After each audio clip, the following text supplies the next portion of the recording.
Hello friends, आलोक academy की online classes में आप सभी का स्वागत है। दोस्तों, हम पढ़ रहे हैं समान ज्ञान और समान ज्ञान का पहला प्रश्न आपके सामने है। हड़प्पा किस नदी के किनारे पर स्थित था? गंगा, रावी, यमुना, सिंधु। महत्वपूर्ण प्रश्न है, इसका ऑप्शन बी सही होगा।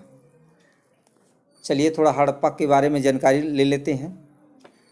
हड़प्पा जो स्थल था सैंधव सभ्यता का, यह रावी नदी के किनारे पर स्थित था। उत्खननकर्ता की अगर बात आती है तो आप याद रखेंगे दयाराम शाहनी। वर्ष भी याद रखना है 1921। और ये जो इसकी स्थिति है वह पाकिस्तान के मोंटगोमरी ज़िले में।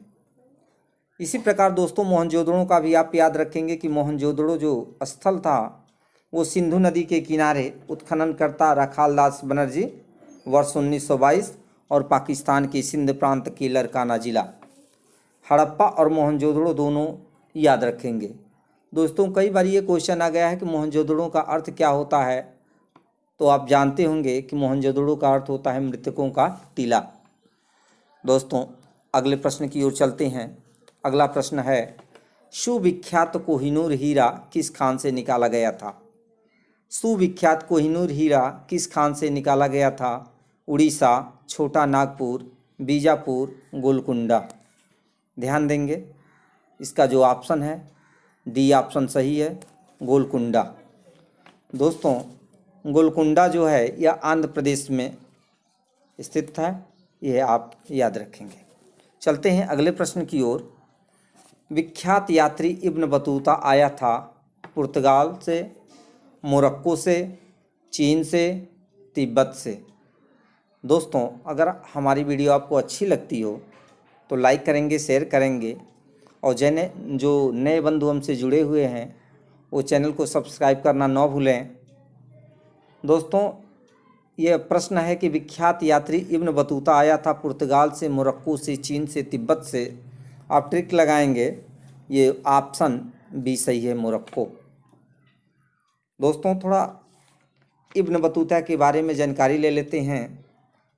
इब्न बतूता अरबी भाषा में एक पुस्तक लिखा था जो उसका यात्रा वृतांत था, रिहल्ला। 14वीं शताब्दी में भारतीय उपमहाद्वीप के सामाजिक तथा सांस्कृतिक जीवन के विषय में बहुत ही प्रचुर तथा सबसे रोचक जानकारी देता है।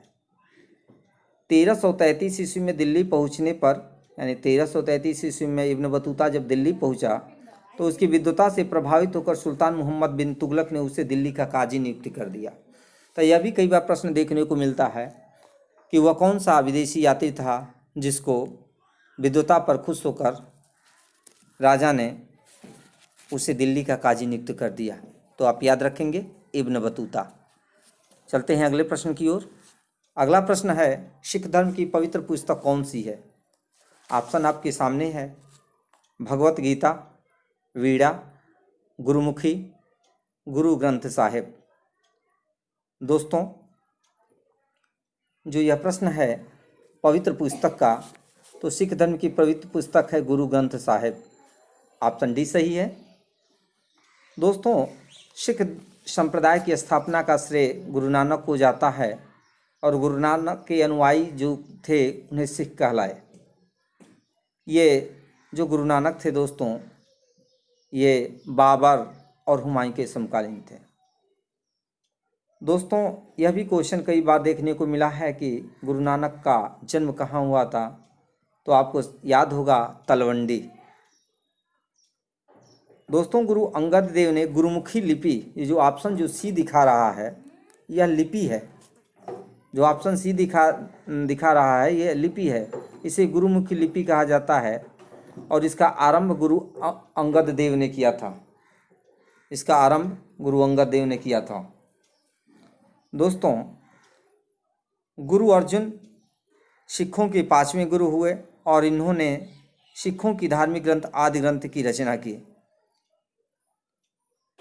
दोस्तों एक चीज़ और याद रखेंगे कि गुरु गोविंद सिंह 10वें और अंतिम गुरु, गुरु गोविंद सिंह सिखों के 10वें और अंतिम गुरु, गुरु गोविंद सिंह का जन्म पटना में हुआ था और गुरु गोविंद सिंह ने ही सिखों के लिए 5 ककार अनिवार्य किए?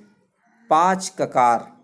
अब 5 ककार मतलब केस, कंघा, कृपाण, कच्छा, कड़ा रखने की अनुमति।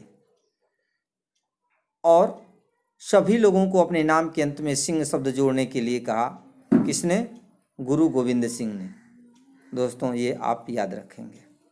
चलते हैं अगले प्रश्न की ओर। दोस्तों एक्सप्लेन थोड़ा ज़्यादा हो जाए तो घबराइएगा मत, क्योंकि यही जो व्याख्यान है यही आपको परीक्षाओं में लाभ पहुँचाएगा। महाभारत का फारसी अनुवाद किसने किया था? महाभारत का फारसी अनुवाद किसने किया था? इब्न बतूता, अबुल फजल, बाबर, बदायूनी। दोस्तों इसका ऑप्शन डी सही होगा, बदायूनी। ये आप याद रखेंगे। एक चीज़ और याद रखना है आपको कि जो मुग़ल सम्राट अकबर था उसने अनुवाद विभाग की स्थापना की थी। किस विभाग की स्थापना की थी? अनुवाद विभाग की स्थापना की थी।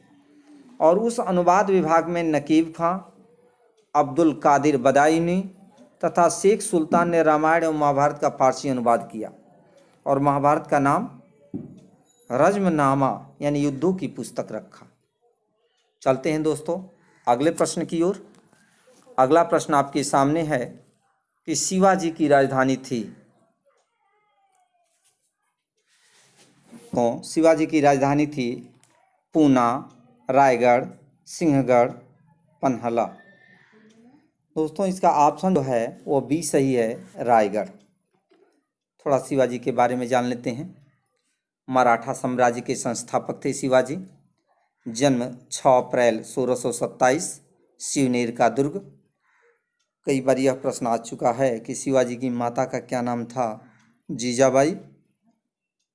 यह भी प्रश्न आता है कि शिवाजी के गुरु का क्या नाम था? कोडदेव। अगर आध्यात्मिक गुरु पूछता है दोस्तों तो गुरु रामदास लिखेंगे। एक चीज़ और याद रखेंगे कि 1656 ईस्वी में जो यह प्रश्न था, कभी कभी सन भी पूछ देता है कि शिवाजी की राजधानी रायगढ़ कब बनी, तो याद रखेंगे 1656 ईस्वी। दोस्तों अगला प्रश्न आपके सामने है। गीता का फारसी में अनुवाद किसने कराया था? गीता का फारसी में अनुवाद किसने कराया था? शाहजहां, अकबर, मुराद, दारा शिकोह। दोस्तों इसका ऑप्शन जो है दारा शिकोह, डी सही है, दारा शिकोह। दोस्तों थोड़ा इस पर चर्चा कर लेते हैं। के पुत्रों में दारा शिकोह सर्वाधिक विद्वान था। जो दारा शिकोह था वह शाहजहां के पुत्रों में सर्वाधिक विद्वान था। इसने भगवत गीता, योग वशिष्ठ, उपनिषद एवं रामायण का अनुवाद फारसी में करवाया। दारा शिकोह कादरी सिलसिले के मुल्ला शाह बदखशी का शिष्य था। ये चीज़ आप याद रखेंगे। दारा शिकोह विद्वान था। अगले प्रश्न की ओर चलते हैं।